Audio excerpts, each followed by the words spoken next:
Hello, fabulous people. This is the Together podcast, and this is the place where Cherise and I come together to help you get it together for your everyday business life. So we hope you enjoy. Like, it's in your favor. We are in the abundance season, and you better look for it everywhere you go. Oh, everywhere you go. Oh, that's so good. Oh, that's so good. That's so good. That's so good. Okay. Oh, that's just wonderful. Even in dating. Even in dating in your 40s and 50s. All right. So let me welcome everybody to the podcast for today. Welcome to the podcast for today. I am Natalie E, and this is Cherise B. And this is the Together podcast, where we come together to help you get it together. And so today, I'm so excited. We're actually going to be talking about dating as an entrepreneur. So my social media manager just came on and we changed it. We changed the title. So the new title is Dating as an Entrepreneur, because I think that's much more intricate and deep. And I think we can speak to that better. And I think as an entrepreneur, dating for you does work a little bit differently, and trying to explain that. And I know specifically when I've been doing premarital counseling, where one person is an entrepreneur and the other person is a 9-to-5er, and just the conversations around time management, around finances. You know, a lot of entrepreneurs, this is true, specifically in my field, probably in the beauty field, but you can ask us how much we made last year, and unless our accountant has told us, we won't know. Like we have, no, I might be able to ballpark it for you, and hopefully I'm within $50,000 of what the answer is. Like, it's just one of the things entrepreneur. Because I remember feeling so bad, like I don't know what I make, and one of my mentors was just like, none of us do. Like it's the thing that kind of happens with entrepreneurship. Like, until you getting really good and have your systems honed and you're like paying yourself a consistent paycheck. But for a lot of us, it takes us a good amount of years before we get there. And and to get there is like a whole overhaul in like mentality and doing it. Because so many of us pulled ourselves up for our bootstraps, you know. And so like I remember, I could probably go back if I needed to look and find it. But I remember the next client that I see, okay, I got to take that money and go pay this $50 gas bill. Like I remember, like, okay, the next client is going to pay this, and the next client is going to pay this, and like having it written down, and just the craziness of it at the beginning, and then really trying to have to work to get out of that. And so I do pay myself a little bit now, but it's still crazy. Like I couldn't explain. Somebody asked me today, like, so how much money are you making these days? I don't know. Yeah. I know the lights are on, and I was able to pay the power bill without crying. And I'm saying, you know, like people have no idea. I think entrepreneurship is a call.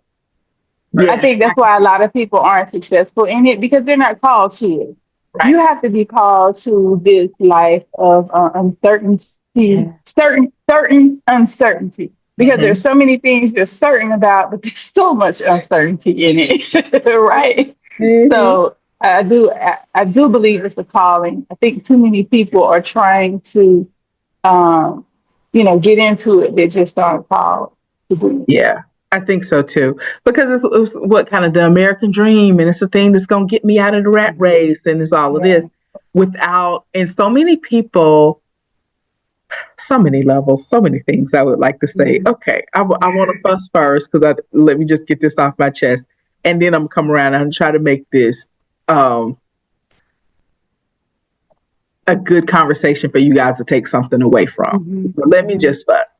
So many people jump into business, not understanding business, not understanding what it takes to run a business, not understanding all the needs of the business. So many people also will jump into business, not even calculating their financial needs and what the business needs to produce for them. And so I was actually talking to somebody yesterday, and I was like, well, how much do you need your side business to make? Well, I don't know. Well, then what we doing here? Like, you need to go back and learn your numbers.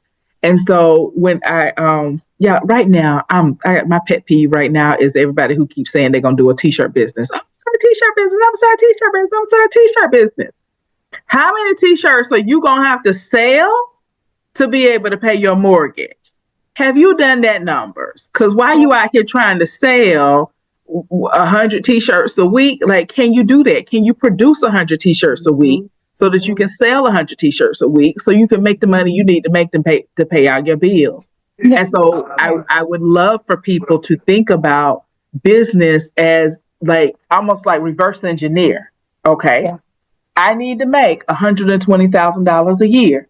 So I need a business that I can take a paycheck from that'll give me $120 a year after all the expenses of the business. Yeah. And then let's figure out the business from there and go from there. And so I really want people to start like thinking about, okay, if this business needs to create this income for me, how do I make it do? What do I need to do? What do I need to put in place? What business do we need to do?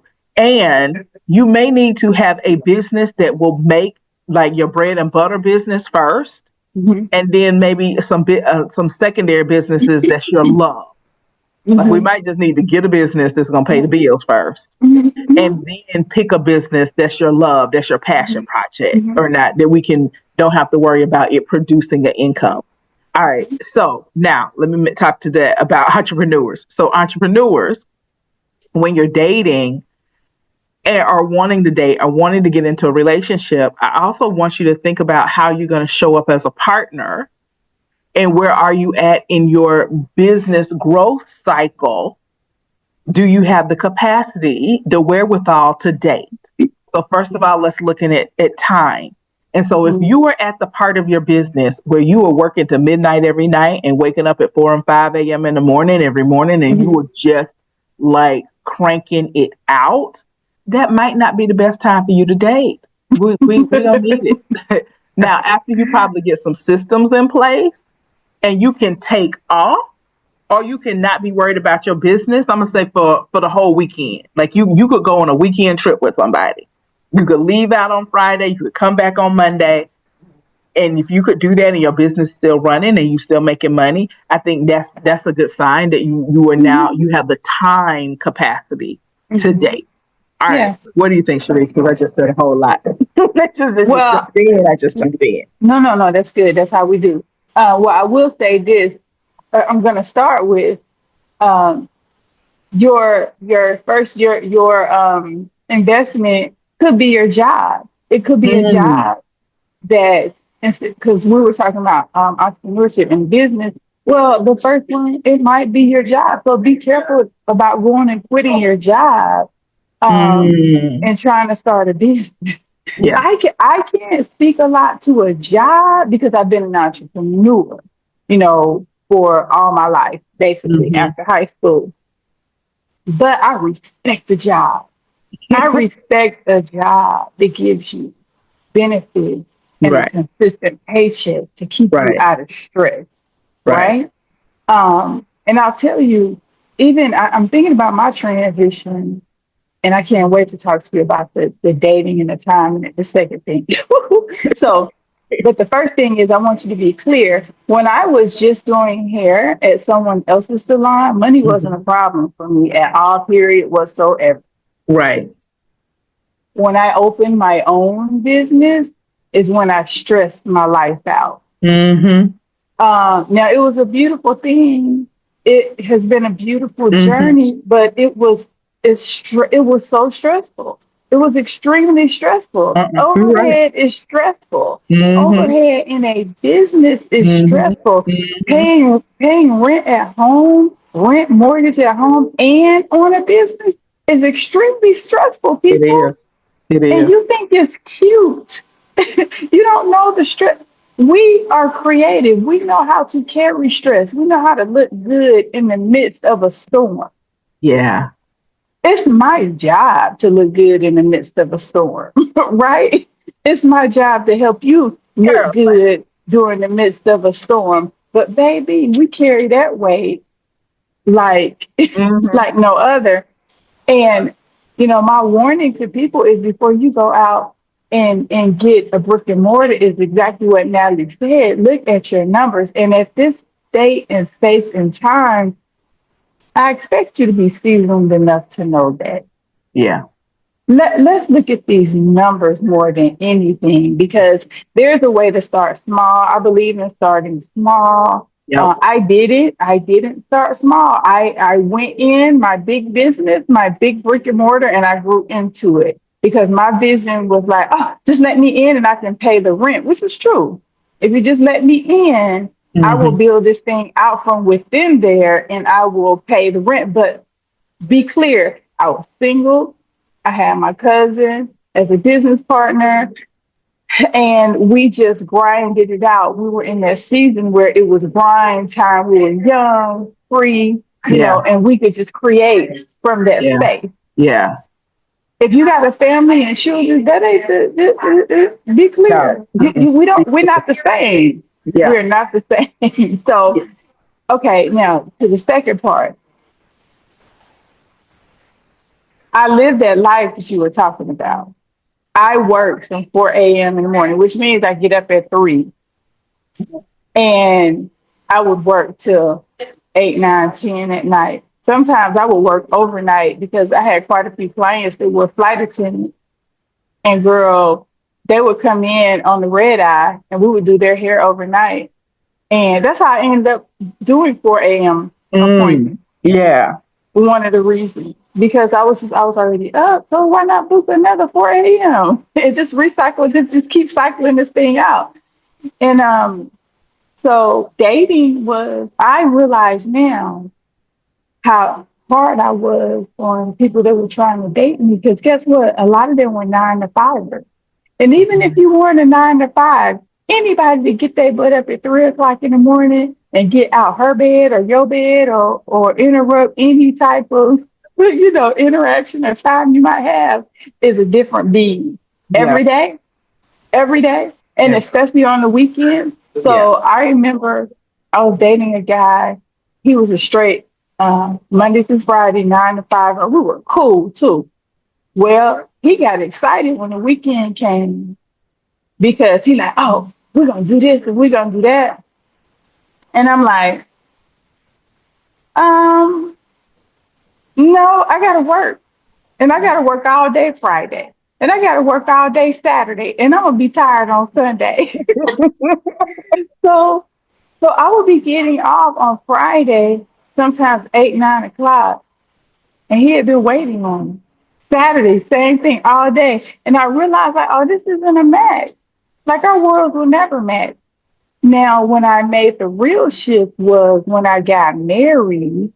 And I realized, oh, shoot, this man is at home waiting on me. Like, oh, he in the house for real. Like, he stay there. I ain't just drive by in his house. Like, we at the house together, and I need to be there sometimes. And then I had a bonus daughter, and that little girl be like, Reese, you always working. When you gonna play with me? And I'm like, okay. So I had to make a real shift in my life so I could be married, but I had to make the shift also to date to get married, right? Yeah. So you have got to, and as an entrepreneur, you should be in control of your time, but really you're not, because once you go entrepreneurship, people, you're 24/7. I don't care who you are and what you do. Yeah. Right? You are 24/7. Yeah. Period. Yeah. With a 9 to 5 mindset. All right. So let's put this into practical things. Okay. So we're going to say rule number 1 for dating as an entrepreneur is make sure you have the time available. Make sure you have the time available. Now, I will say, if you don't have the time available now, then you can make sure that you can shift. So for example, I remember probably about, so I'm going to say 2-3 years ago, I was like, you know what? I'm ready to date. I'm going to shift my schedule and I'm going to open it up. I'm going to create the space for this person to come in. And so I created the space, but the person didn't come in. And so I was like, I'm just in here watching TV. I could be working. I could be making money. And so So I went back and filled those hours up again. I just shifted my schedule so I could be making money with that. Yeah. With that being said, though, I committed to myself, though, if a person does come into my life, I got to switch my hours back. Yeah. To do that. And so I think if you are not gonna hold the open space for the person now, which you could fill with friends and family and adventures and all these other things, hobbies and stuff, then at least make sure that you're cognizant of when this person comes on the scene, because you never quite know how they're gonna come on the scene, that you can make the shift. So make the shift. So time management to be able to make the shift, to be able to spend the time with that person, because they're going to want to spend time with you. Like, that's the whole point of being in a relationship. Exactly. They're going to want to spend that you have that time available. And I'm going to say, because I feel like y'all need hard numbers. I'm going to say you got to be available probably to take some weekend trips. So make sure you have at least one weekend per month where you could be open to take a longer weekend trip. And then, and I'm gonna say, be able to, to go out on some dates and figure that out. So, okay. So that's time. All right. Now let's say, so number one, if you're going to date as an entrepreneur, make sure you have the time to date. All right. Number two, which is kind of I'll say number one, is make sure it's the right time in your business cycle to date. And so it might be easier, like we just said, like if you're in that building phase where you up to midnight and you're getting back up at 4 a.m. and you're building, that's probably not the best time for you to start dating. Nobody think like that, Natalie. Nobody think like that. Oh, that's why we're here. We are here to help you get it together so you can start thinking about that. That's not the best time for you to start dating. Put that on hold. Get the business to a little stable place, and then get the hours in place, and then that. All right. What would you say financially? How do they need to get ready financially to date? What do you say? I think back to what you said, and it goes to intentionality, right? Being intentional about what you want and what you need.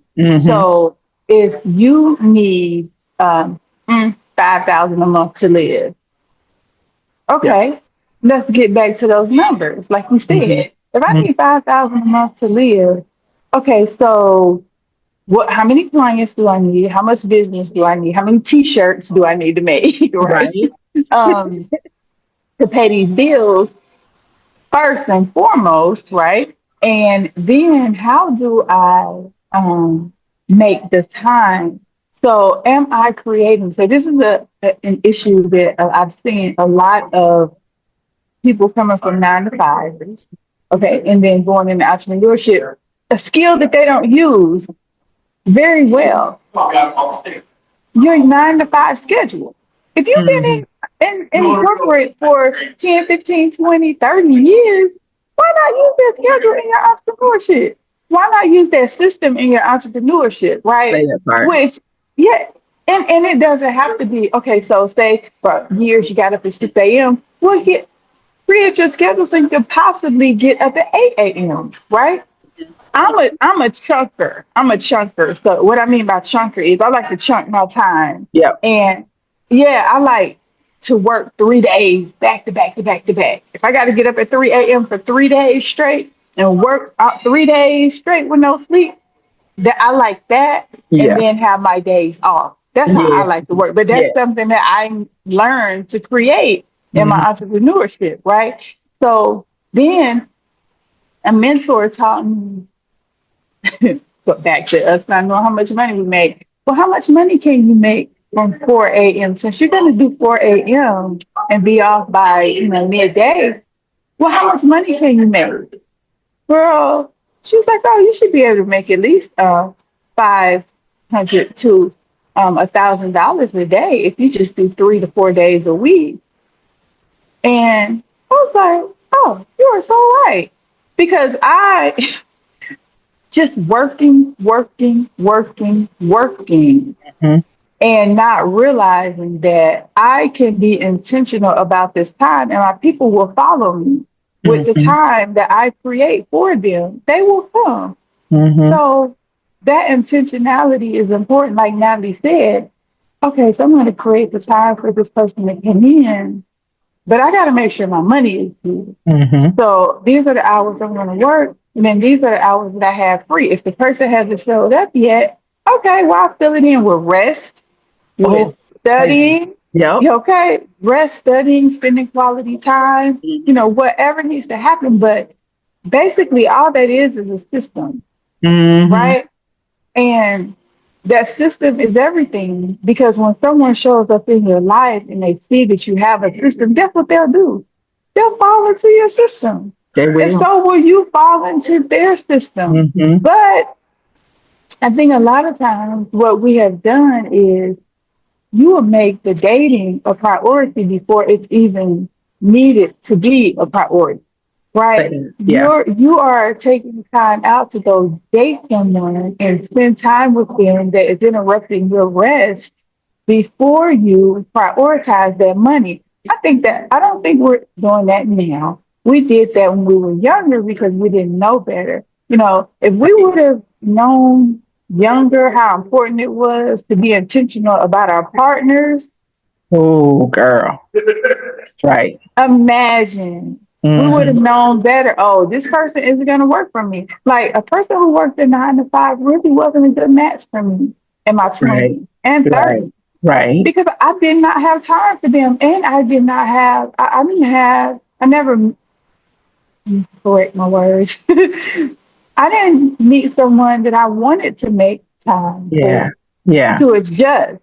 Right? Now it was different when I met someone that was like, let's get married, and I said yes. Well, that was someone that was important enough, right?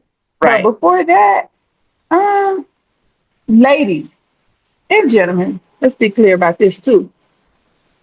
Someone that can soften your life enough to allow you to take a day and move it around.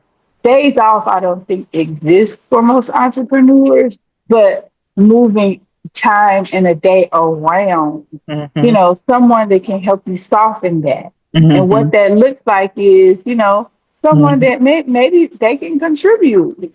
Maybe they have a skill to contribute while you're sitting there on the computer, and you could ask them some questions or get some advice, something like that. Or take you on a trip and they pay for it. You know what I mean? Because they know, what your situation may be. Hey, I work for my time. My time is my money.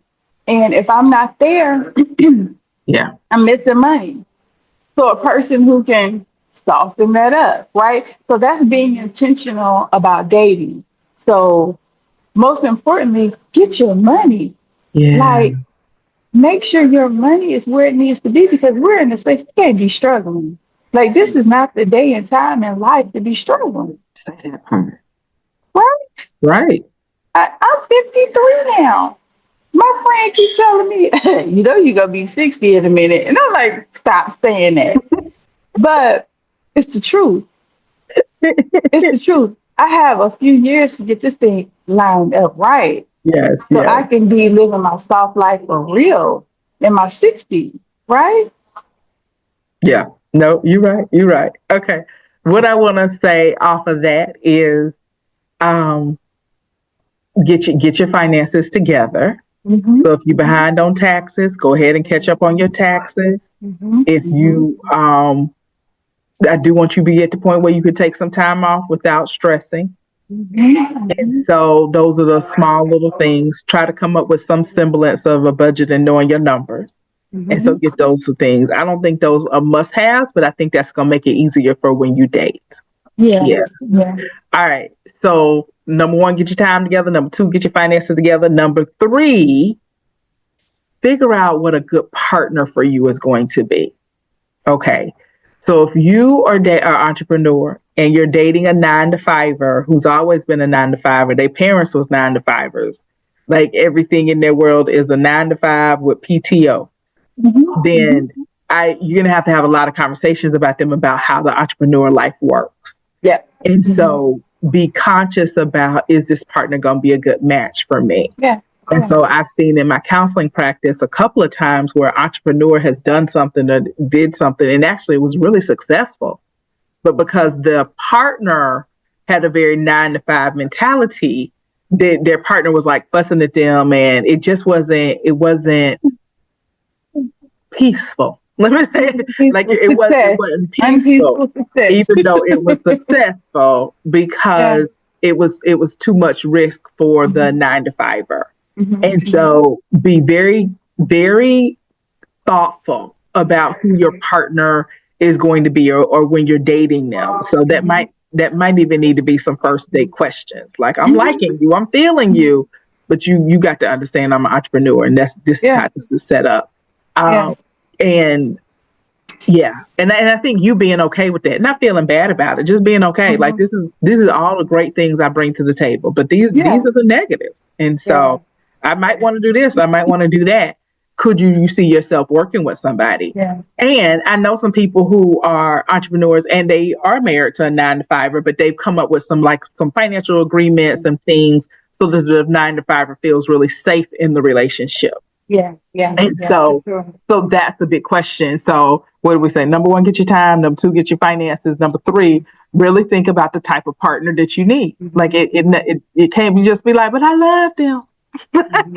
Oh, God. I know. Okay, we can't. You grown now. It can't just be because you love them no more. It's gotta be. True. I love them, and I think we could do life together well. I love them, and we know how to work through hard things and make some agreements that work for both of us. I love them, and we can talk about anything and negotiate anything. I love them, and we can have a disagreement and still come together and work together. Like it can't just be I love them and that's it. Because that's not gonna get you into a relationship. Let me say it like this: I've had a good amount of people who've looked at their partner and said, "I love you, but I can't do this relationship no more." Right. Because when you're wrong, love is only a piece of it. I'm saying that. And that piece, I think the older you get, the smaller that love piece. Smaller it is. You like when you're 20, oh, I love you, it's everything. When you 30, I love you, but you cussed out my mama. Like I ain't gonna be able to do Yeah. You know, in your 40s, I love you, but we gotta look at retirement, and you keep spending all the money, and like you gonna have me homeless at 70. Like I can't. And so I think the older you get, the love becomes, I gotta say, a smaller and smaller piece of it, you know, because it's all these other things that are going on. We're trying to plan for retirement and then plan for legacy, and I want to spend time with family, and like I like you causing me more stress. I remember it was Gail and I think not Chris Tucker, the other Chris Rock. And he was like, look, Gail, I just want peace. Like I remember that. And so he was like, look, I'm done with everything. I just want peace. And so I think you do get to a point where it's love and peace. Like just because I love you, you know, because we have all loved somebody who was a little crazy. Right. We all a little crazy. And we all a little crazy ourselves. And crazy love is exciting and it's thrilling and it's emotional and it's high and it's like it's always something going on. After you get a little bit older, okay, Steve, crazy gonna mess up my business hours, crazy gonna mess up my money, crazy gonna mess up my peace. And so I love you and you crazy, so I can't do that relationship. But this, I love them and it's peaceful, so I'm gonna do this relationship. So just like think about that as an entrepreneur, because this is the thing. When you are an entrepreneur and relationships, if you're a person that when you go through a breakup or a bad relationship, it throws you. Let me not even say that.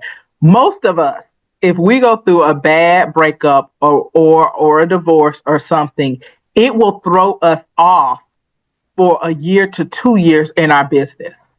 Either we won't be able to get the motivation to get the business done. We can't think clearly to move forward in the business. We can't produce at the level we were producing. You know, basically we need that time to sit on the couch and cry. You know, it's grief and loss. And so I think about it as an entrepreneur, like where am I at in my business?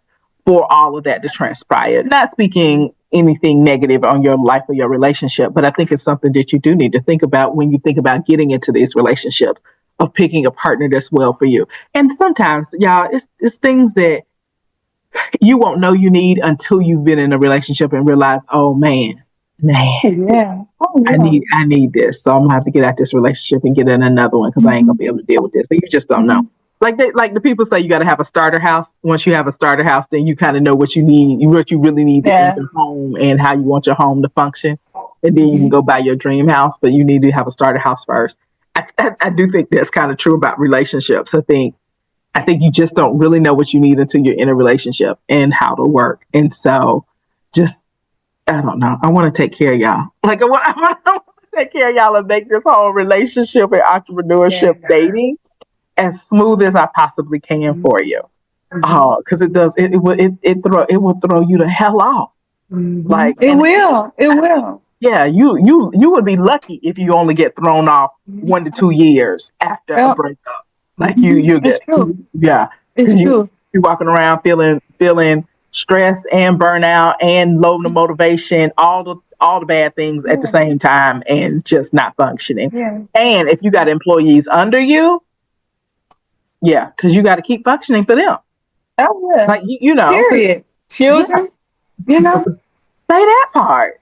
So anyway, so all that to say is be very thoughtful about what you need in a partnership, and then finding that in a partnership.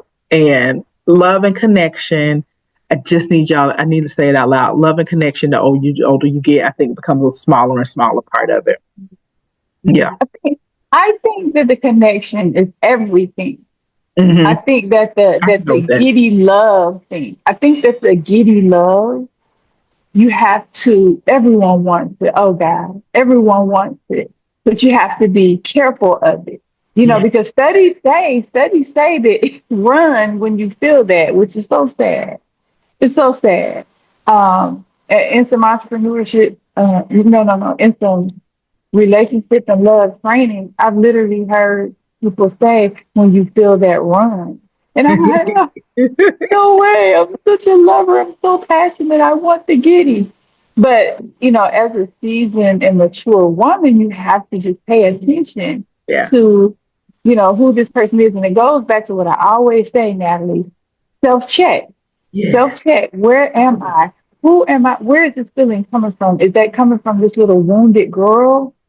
Is that coming from trauma?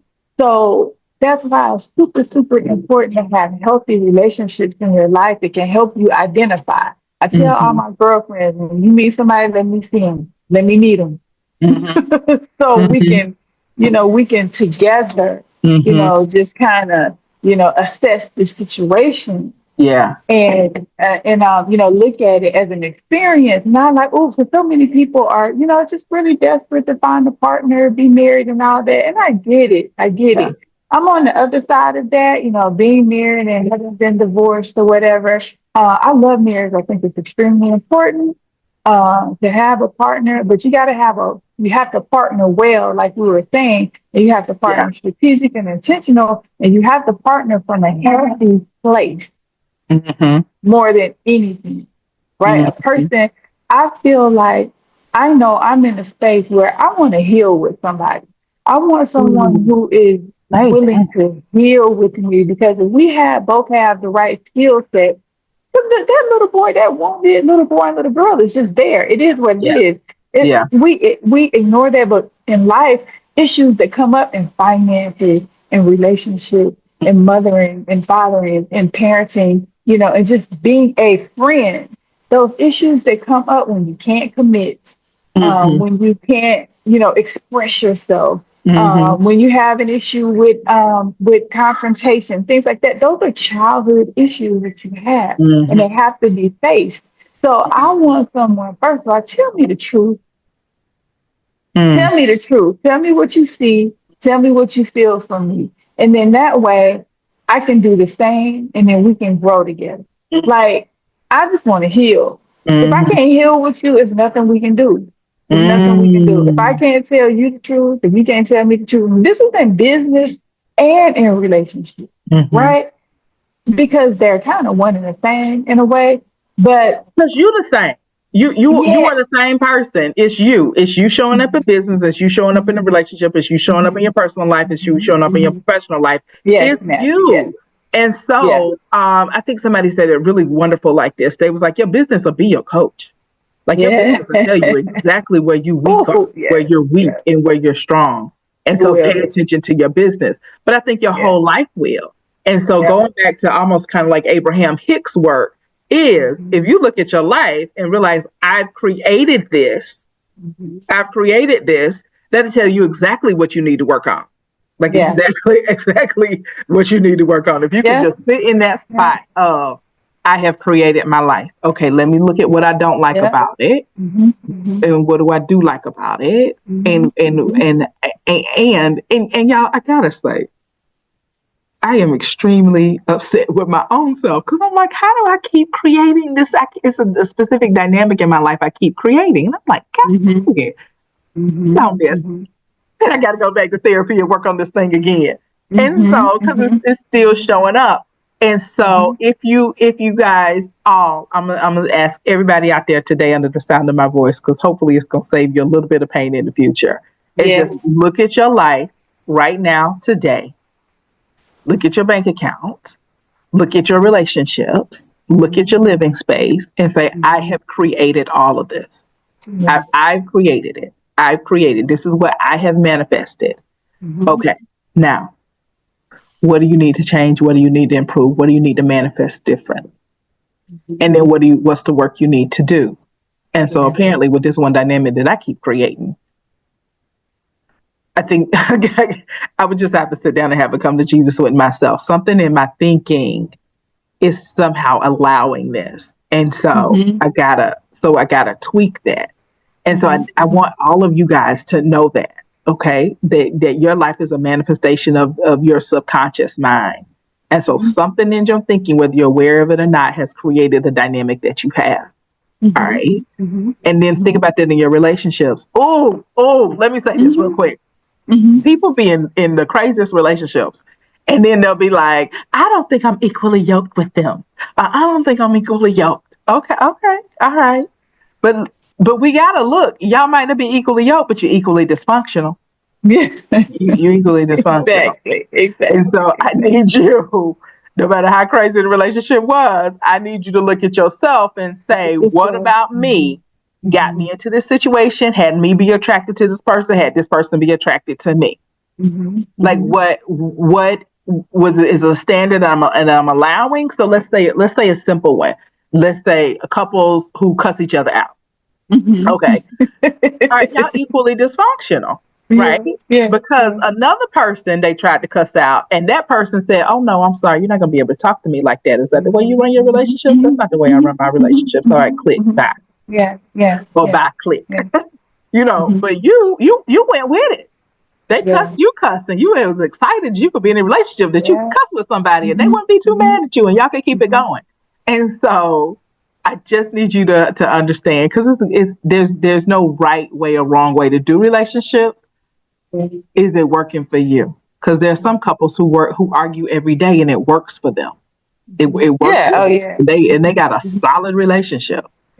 So and then there's one couple that they quiet. You never see them argue, but their relationship is falling apart, and they about to get divorced tomorrow, and won't nobody see it happening. And so it's what's working for you. But if it ain't working for you, look at you. Look at you. Don't look at your partner. Responsibility. Yeah. How did I create this? How did just sit there with yourself? How did I create this? It's on me. It's on me. It's on me. I have to. I have to take responsibility for all of it. I don't know what time it is, Natalie, but I got a question for you. You got 8 minutes. Go ahead. Okay, 8 minutes. This is a good one though.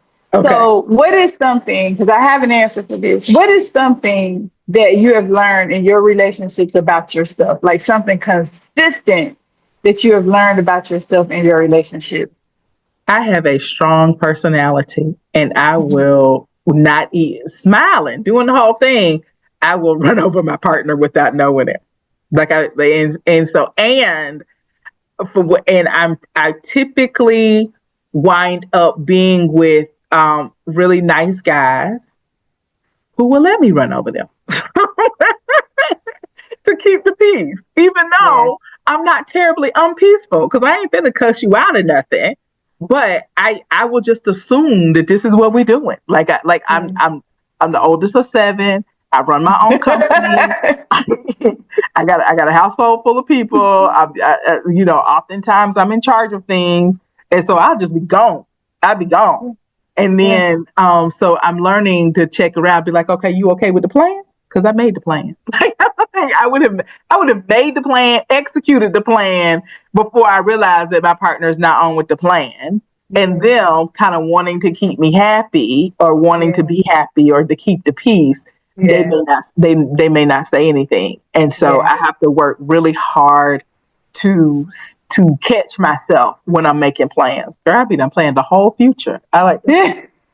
It's like, and you look back like, where you at? Right. And so, and girl, everything, my future, your future, our future, the kids' future, like everything. I done laid all the plans out, wrote them down, praying over them, everything. And so I'm learning more and more, like, to check in, like, this is what I'm thinking, what you thinking, or even just to shut my mouth. What do you have any ideas? Like to learn that. But girl, I didn't like, and the thing is, I've always been like that and never realized it because I'm the oldest. And so my brother told me, I remember my brother telling me, like, in our teens, like, you don't even leave space for anybody else to like talk or think or have their own plans. Like, and I remember that. And so now that it's like coming back up in relationships, like, I remember him saying that. And so I have to take a beat. Like, I have to just breathe and be like, do you have ideas? Do you have thoughts? And so, which are good thoughts and good ideas and good insight, right, in the relationship, but you done just took it over. Yeah, I feel like my thought, like, in my head, I try my best to accommodate my partner. So, like I say, if I'm planning a vacation, I know what's best. And I know you like the woods, then I'm gonna plan a vacation for us to go to the woods. So I'm thinking you happy because I'm trying to give you everything you want. And then you may not be happy and you didn't tell me that. So so that's been a conversation that has gone on, like, in all of my relationships. Well, not all of them, but a good many of them. It's usually like, okay, I need you to say out loud to me when I'm doing too much. Like, you gotta say, I need you to say that. And hopefully they will. So I'm trusting them to say it out loud, and hopefully, and I have a couple of friends who can catch me when I'm doing too much. Yeah. Oh yeah. Sure. And that's nice. They'll be like, okay, you're doing too much. You sure? Because I really feel like they could have a business that we could get it going, and I already put the seed money down in it. Like, for sure. I'd love to do. We're just gonna monetize a little bit. Yeah, but they want a business. I love it. But it's what they love to do. Yeah, you ain't checking. So, okay, what's yours? Well, mine has been consistently timed, creating enough time for my, who I'm with. And,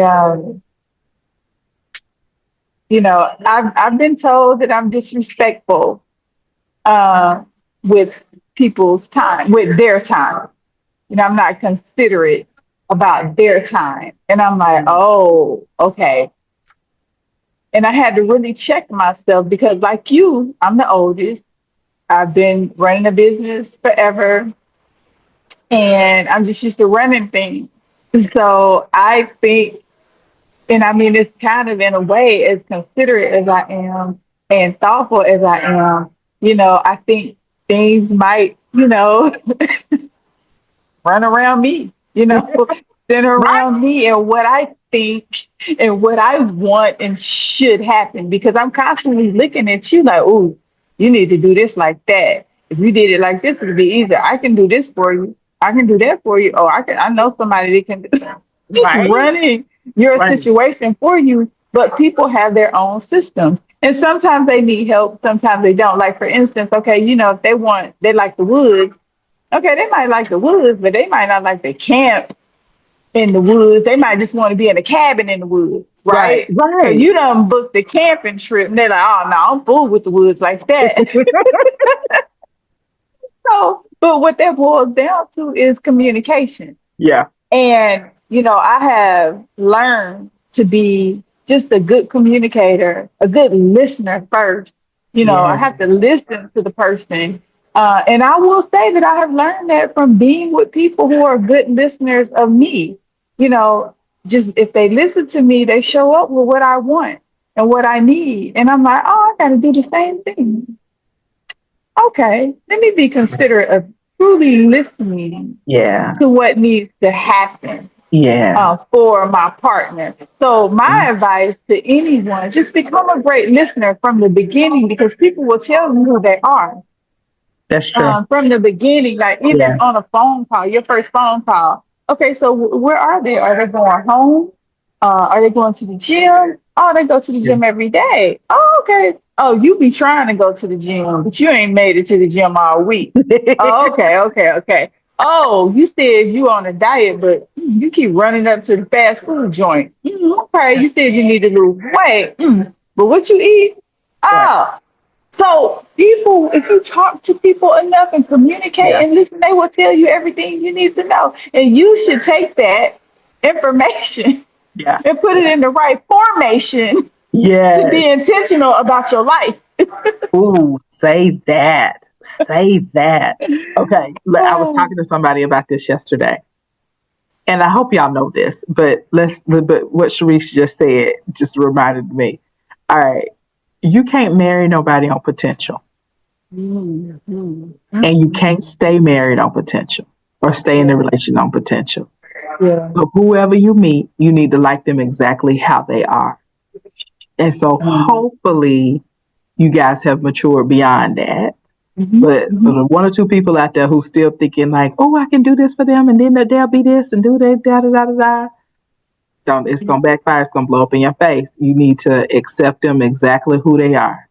So if you've been rocking with them for the last, I'm going to say 2 years, and you notice they didn't have 5 different jobs and 18 different business ideas, I need you to understand that's who that person is.